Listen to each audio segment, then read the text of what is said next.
Howdy, sports fans. Are you good? Good, good. I've got a bit of turkey in my throat. I had a lovely sandwich from Asda. I'm good, though. It is time once again to consult the oracle of football, the mystic Meg of the pigskin. What am I saying? Let's see what Football Manager 21 thinks will happen in the 2021 Premier League season. A very strange season so far in real life. So will Football Manager reflect that? What with the event currently going on worldwide right now, and the event itself is actually having an impact on the game with less actual transfers and more loan to buy options and teams not having as much money as they usually would. So here's what I'm going to do. I'm going to simulate the game up until this point in real life, which is, what year are we in? No, 2020 still. Alright. And then see where the table kind of lies from there. So up till November 11th, 2020. Be interesting to see if the table reflects kind of all the nonsense going on in real life right now. I mean, we're Southampton near the top of the table. Everton did well for a bit, which is unbelievable, but then it became very predictably Everton. Even Liverpool and Man City aren't really off to a flyer yet, and neither are the big teams, to be honest. Will Fulham or West Brom win a game or two? I mean, let's not get silly, but it could happen. So, well, we'll see you in a minute in November 11th when Football Manager predicts the first 10 or so matches of the Premier League 2021 season. Right, so first of all, I just want to say, now that we've skipped ahead to November 11th, wow, this game is so much faster than last year when you're simulating stuff. Golf claps, Sports Interactive for that. That was rapid. I barely even had time to have a sandwich in that time. Usually before it would have been like ages and ages sat here waiting, but nope. I did only have one database loaded, but still, I barely even finished proofreading something, so very well done, Sports Interactive. I love that. But sadly, something that is a bit more expected is the league table. It's a bit boring, isn't it, right now? We're 8 games in up to November 11th, and Liverpool are seemingly running away with it again. So they've only lost 0 games. Only lost 0 games. Very good performance. Very good to only lose 0 games. They've only dropped 2 points in total out of a possible 24 and are marauding away from Man City, though they do have a game in hand, Man City. Funnily enough, Southampton are right up there in 3rd. They've only lost 1 game as well. And then you've got Wolves in 4th, Leicester 5th, Tottenham in 6th. And yeah, it's all very congested there, as you'd expect, as it is right now in the real game. And so if we go down a little bit, Man United, they are in the bottom half at the minute, if I recall correctly, in real life. So 7th isn't too bad, but Chelsea down in 9th, you probably expect a bit more from them. And I've just seen something that might make Arsenal fans very, very teary-eyed. Down in 16th with a total of 8 points. Now, they've not had the best start to the season so far, but you would expect them to be a little higher up than this in Football Manager. They have a goal difference of 1 compared to all the other teams below 9th who have a negative goal difference. So they're clearly just not scoring goals, or they're conceding an absolute ton of goals every match. So if we try and find out what they've been doing. Top goal scorers, so they've got 3 goals each for the top 2 strikers. They seem to be doing okay. So team stats, yeah, they seem to be okay. Not too bad. So yeah, they're not that bad. They're just not scoring and they're not conceding. And they're conceding too much, which is usually not a great thing in football. So if we try and return to the Premier League now, then we can see that, yeah, it's no huge surprises apart from that one. Everton there, you know, it's good to see them still playing football, like they always do. And then in the relegation zone, you've got Leeds, who aren't too far off that, but have, as far as everyone's concerned, done pretty well so far. Then you've got Sheffield United and West Brom.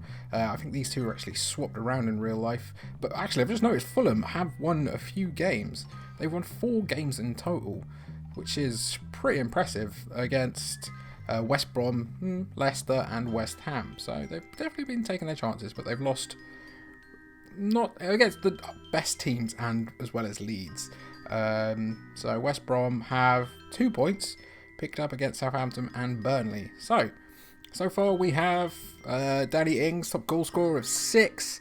I instantly want to find out if Calvert-Lewin's done Calvert-Lewin's done any good so far, and judging from this, he hasn't. So he hasn't been able to replicate his real-life form. He's got Raul Jimenez in second with 5, Jamie Vardy with 4, and Chris Wood. What's wrong with this game and Chris Wood? Do they have access to his hard drive? Why is he always up there? It's just, there's some kind of conspiracy going on here, and I'm going to get to the bottom of it. But while I do that, you can look forward to January of this save and see where we're at then. Alright, see you in a second. This is actually kind of annoying. I have barely even had a chance to have a sip of my drink. This game is so fast this year with simulating.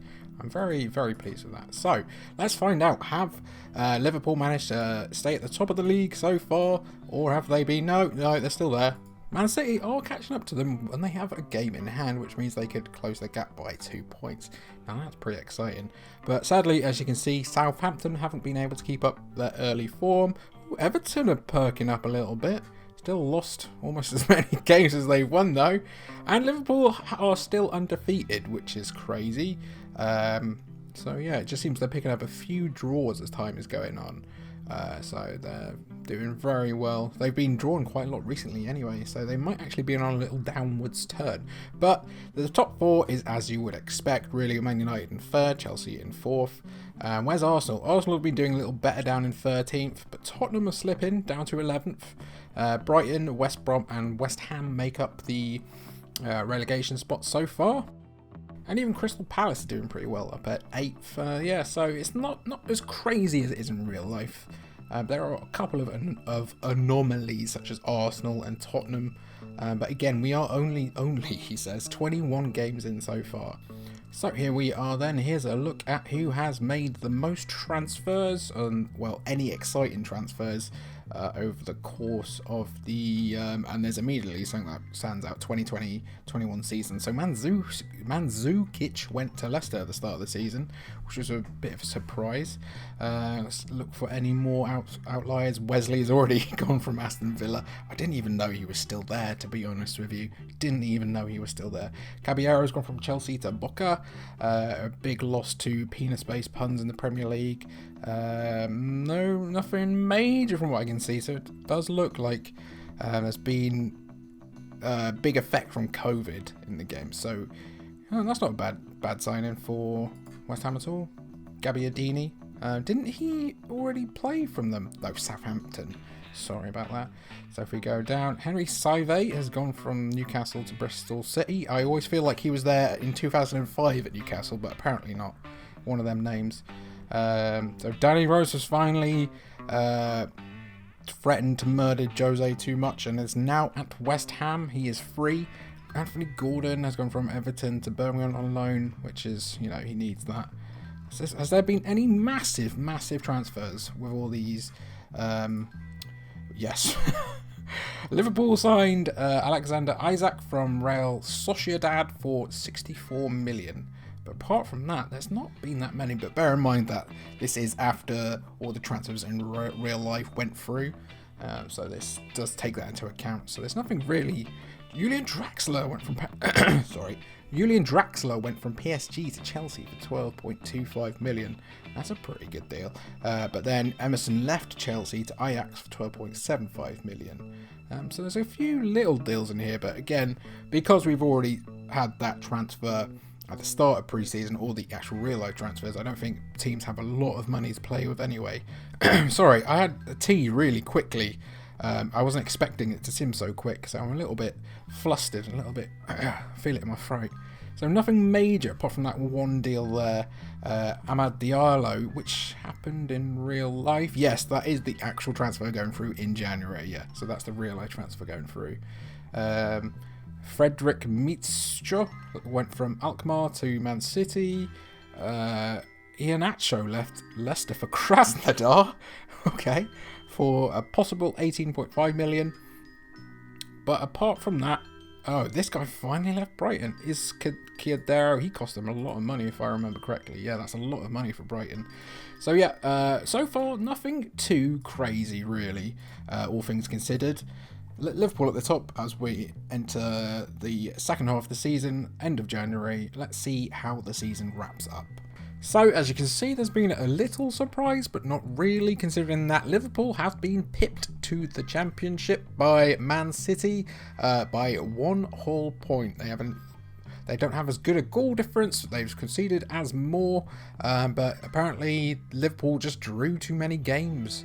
As you can see, they drew to Fulham, who surprisingly finished 9th, and they didn't really do that badly, but 91 and 92 is a little low for what we kind of expect from these two, based on previous seasons. I can only speculate it's because everyone's very, very tired. Because of COVID or something, I don't know. Everyone's very confused and upset. Chelsea 3rd, Man United 4th, Everton in 5th. Ooh, I like that. Tottenham in 6th, and Burnley. If Chris Wood has scored 20 goals for them, I'm going to be sick. It's what? 28 goals? What is going on? How is this?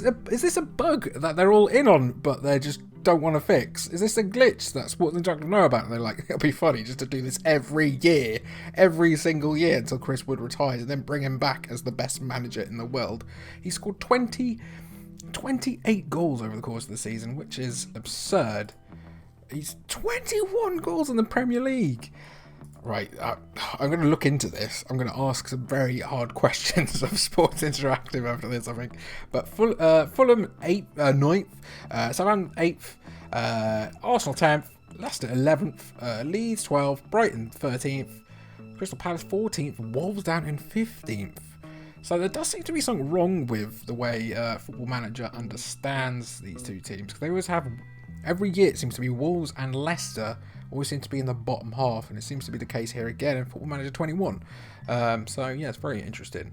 The rest are just scraping by. Sheffield United stayed up by, oh my god, 2 goal differences, by two points of goal difference, two numbers, 2 goal difference basically. So because they had scored 4 more than Aston Villa, despite conceding 2 more. Did I say that right? They have stayed up, which is pretty crazy. West Brom have just been bullied all season long. Who did they manage to win against? If Everton's in this, I'm going to be so mad. They managed to beat Man United, Leicester, Leeds, Newcastle and Southampton. So those are your 3 relegated teams: Aston Villa, Newcastle, West Brom. So yeah, there's no huge surprises this season, apart from maybe Arsenal not doing too well, Leicester being in 11th, Wolves being in 15th. Actually, there's quite a few surprises now that I'm saying it out loud. So yeah, who won the awards this season? So Salah got the Player of the War, English Football of the Year, Harry Kane. So yeah, I'll just click through all of these, and then you can slow them down if you want to actually look into them properly. So just pause if you want to look at any of them. There we go, just clicking away. Team in the Year, just have a good look there. Have a nice long look, press that pause button, and there you go. So who actually scored the most? Who is actually leading the goal scoring charts in that this season? Let's have a look. So now we're looking at the end of season top goal scorers, and Calvert-Lewin did actually turn up at the end with 19, with Danny Ings in 18, but that freak of nature, Chris Wood, that statistical anomaly, that mutant of Football Manager, scored 21 goals, which is just ridiculous. I'm not going to dwell on it. Mitrovic, who's a really good striker, I feel he deserves to be in a top half club. That's just my feeling. And then not that many surprises as you go further down. Maybe a bit of a surprise that no Liverpool or Man City players were up there, or anyone in the conventional top 6 really, apart from Martial. Watkins had a good season with Aston Villa, who've gone down. Probably be able to get them quite cheap now. Timo Werner didn't have the best debut season with 13 goals in the Premier League. As you keep going down, you can see Aguero, probably one of his last seasons at Man City, doesn't even get into the top 10 with 12 goals. Mane didn't really get striking at any point with 12, and Salah. Where's Salah? That's where I saw him a minute ago. It's 7th, so yeah, there's not many huge surprises there, again, apart from this freak, this absolute mutant here, getting top spot once again. So yeah. So which managers managed to last the season? Managed to manage. That's difficult. Which managers managed to manage the season? Jeez, why am I saying these things? Managed to last the season. Aston Villa's Dean Smith left after getting relegated, as did Steve Bruce of Newcastle. Didn't even clock that Newcastle got relegated with Steve Bruce. It seems like it should happen in real life, but it just doesn't. They just kind of totter along, being really negative. No offence, they beat Everton, who I support. So, that's the biggest offence you could ever say to me, really. And I already know everything. Anyway, Brendan Rodgers was sacked because the players left confidence at Leicester. Mikel Arteta was sacked before we actually came back in January, so that makes a lot of sense. Replaced by Marcelo Bielsa, who then replaced him. Leeds then replaced him with Eddie Howe, who then got them relegated, which is what they deserve, really. West Ham sacked Moyes around the same time as Arteta, who was sacked by Arsenal, and was replaced by Spalletti. Graham Potter, who I think is just a very good, dependable manager, was sacked and betrayed by Brighton, replaced by this chap. And then Wolves sacked Nuno and replaced him with nobody. I don't know who that is. Who is that? He's Turkmenistani. Should I know who he is? Who is he? He managed Ruben Kazan back in 2012. And that's it. What on earth? And then, as expected, Chris Wilder was sacked by Sheffield United and replaced by Michael O'Neill, who is the previous Northern Ireland manager. So, yeah, lots of movements there. So that's how Football Manager 21 has predicted the 2021 Premier League season. Is there anything else you want to know that I can have a quick look at for you and let you know down in the comments? Well, leave your comments down in the comments below, and then I'll reply to those comments with my answers about those comments. Christ, I'm such a natural at this. Anyway, thanks for watching. Be sure to like and subscribe, put the bells on, and have a good day.